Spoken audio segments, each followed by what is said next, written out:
Welcome to another episode of Tips for Tackling Your Research Paper.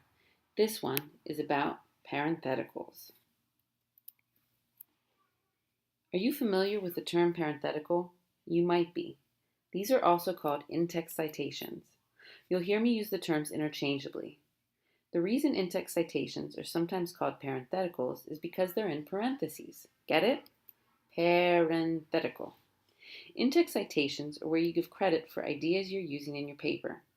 For the most part, APA parenthetical citations look like this. In parentheses, you put the author's last name, comma, and then the year. You make sure that the punctuation of your sentence comes after the parenthetical. It's good to remember this basic way to cite, but I also want to go over what happens when you don't have all the information or you don't have a standard type of source to reference. So buckle down, because a lot of information is coming. The point of an in-text citation is to be able to point you to the reference page. The reason you have a reference page is so that I have all the information needed to go find that original source. Sometimes I'll see people posting articles online that reference a study that's done, and they'll say things like, students have different styles of learning, and then they'll quote someone. Well, that's just not true, so I want to go look at the source they use to justify that statement. When I read your papers, there will be some things I want to look up. Your in-text citations help me do that. Most citations look like this. You are paraphrasing something a source says here, so remember that. You paraphrase and then you list the name, comma, the year. The next several slides all are paraphrases. They are not direct quotations, so just remember that. What if you don't have an author? You default to the very next thing in the reference entry on the reference page, which is usually the article title. You only use the first few words of the article. So I take my article and I shorten it. Make sure to note that the comma is within the quotation marks. If you have an audio recording, you do the same thing you've done for these past two slides. One note, if your article title is short, you don't have to shorten it anymore. Now let's go through a couple other situations. I'm going to pause every couple slides so that you can take some time to look at these. So, what if you interviewed someone?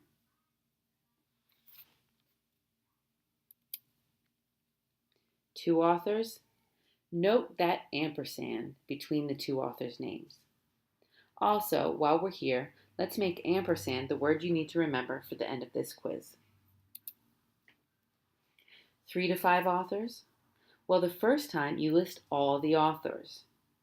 Note that ampersand and those commas. The second time, you write just the first author's name and the phrase et al. Again, note that period and that comma.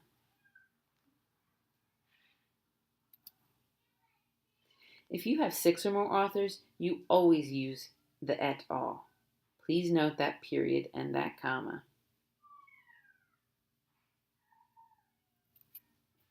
No date, you put in N period P period. What if you have a corporate or group author? Some of you will see that on websites you have. The first time you spell out the whole thing. If it's short, like Comcast, you can use that the whole time. However, if it's long, like in this example, you abbreviate it and then use that every time after the first time.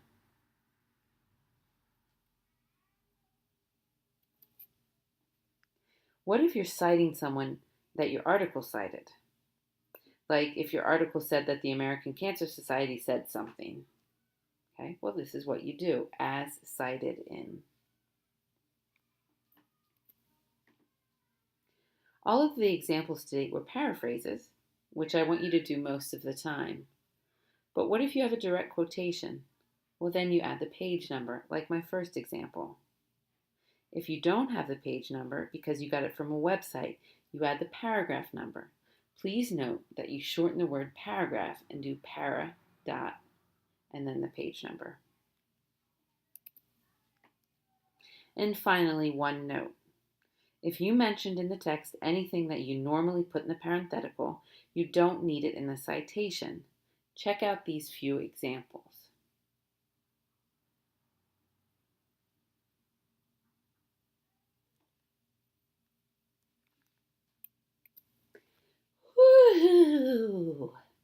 That was a lot of information, so make sure to keep this for reference. Good luck on this and everything you do.